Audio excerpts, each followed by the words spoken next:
Hello, hello. So who enjoyed their weekend? I know I did. I did a lot of fun stuff with the kiddos this weekend. So I'm super glad that I got to have that quality time with them. But I also got caught up in my reading too. So we are covering Chapter 9, The Lie, I Am Not a Good Mom. How many of you guys struggle with that? Struggle with how you think that you are not a good mom? Guess what? I'm here to tell you, you guys are all great moms. Think about it. You're providing a roof over their head. You're giving them dinner at the table. You're putting clothes on their back. How many moms can say that they can do that?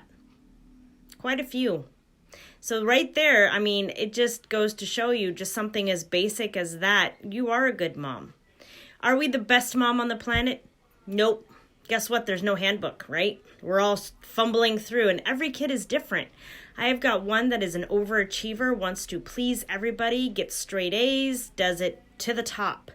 Then I have one that has some emotional stuff, and so we deal with anxiety, and we deal with depression, and we deal with just the ups and downs, the emotional roller coaster. And then we have a little guy who is the apple of many people's eyes and whatnot, but he's very clingy and very needy too. So every kid is different, and what they need is just honestly, think of it this way, quality over quantity. So the quality time that you guys give your kids, make sure that you're 100% like focused in with it. Don't be checking your phone. Don't be watching the TV program. Actually engage with your kid. That is the biggest gift. I mean, you could go and buy them all the toys in the world. Yes. But does that make it okay? No. Having that quality time with them, that's what they're going to hold on to. That's what they're going to remember. So some of the things that I pulled out of this chapter that we're going to share with you guys is, I loved how her son, and I forget which kid it was, but anyway, had asked her about getting a necklace with all of their names in it. And because she wasn't like all the other moms, you know, she wanted a career. She wanted more to her life than just basically living through your kids. So it was really cool to see that even from a perspective of a little kid, they're noticing these things. His suggestions to be like all other moms meant that he recognized that I wasn't like them already. It meant that he saw me as different. And when you're little, all you really want is just to be like everybody else. What he noticed is that I'm not like all the other moms because I work a lot. And that really struck to me because I work a lot. Like I am crazy, insanely busy with work and stuff. And I struggle too at times, you know, where do you find that time to spend that quality time with your kids? So I've made it a very big point that usually between the hours of 6 to 10 is time for my children. Right now, I've got one that's working at her job, and so she's at work right now. The other one is dealing with her fundraising, and I've got the other one that literally is just finishing up dinner.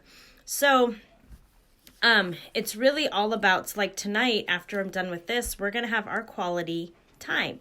Not so much quantity, but it's going to be quality. All the electronics are going to go off. We're going to read our stories, and we're going to really talk about our day. And that is important to him. He likes that connection, that bond. So you have to find a bond that you can bond with your children over. One thing that really stood out in this chapter too was you shouldn't parent in whatever way works for your family and spend less time worrying about the other people's perceptions of how you are doing. Can we stop being so hard on ourselves and instead focus on the good work we are doing, the results of which are evident in the awesome little people we are raising? You know, I see so many hundreds of kids every single day, and they are some of the most respectful kids. They say good morning, they say hello, they say goodbye. A lot of kids typically don't do that. So to all of you guys are doing an amazing job. A single day or even a handful of days when you aren't mom of the century won't make or break your kids. It's the intention to do well will see them through.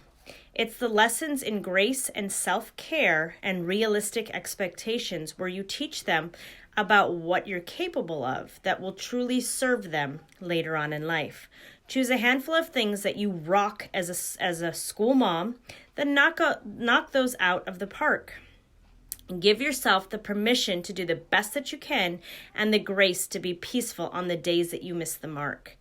Give yourself some grace. Give yourself some slack. Guess what? None of us are perfect. Oh my God, no, we are not. But you do the best that you can with what you have, and you be there as much as you can for them. So don't think that you're a bad mom because you're not the hip hop, I'm going to be a soccer mom, woohoo. If you don't like those soccer games, don't participate in that aspect of their life. But if you're a really big gung-ho music person, be there 110% kind of thing. So tomorrow is a new day. Tomorrow you'll count to 10 before you lose your temper, and maybe they'll eat every bite of dinner that you made or say something hilarious that you'll think, man, people without kids are totally missing out. You will experience every kind of day as a mama. You will need to accept the grab bag of the good, the bad, the ugly, the awesome, the magical, and the miserable days as a parent. You don't have to get it right all the time. You don't have to do the things like everybody else's mom. You only have to care. I can tell you, how many times do you guys get up in the middle of the night and have to deal with puke? Yuck! Or deal with the fact that he pooped in the bed, or the fact that they have growing pains, or the fact that their stomach hurts. It feels like it's going to just pop out of their, systems or whatever.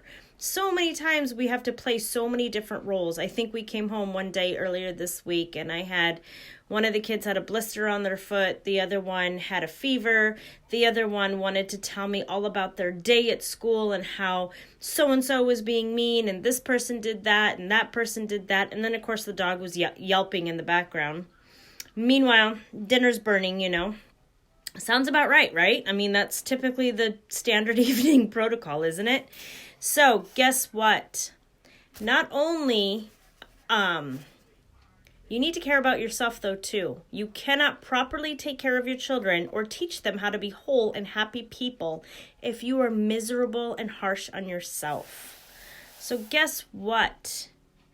It's a choice. You have to take care of yourself in order to take care of your kids. I mean, that's just the bottom line. So something that it took me a long time to learn this lesson, and I'm so proud of myself for learning it.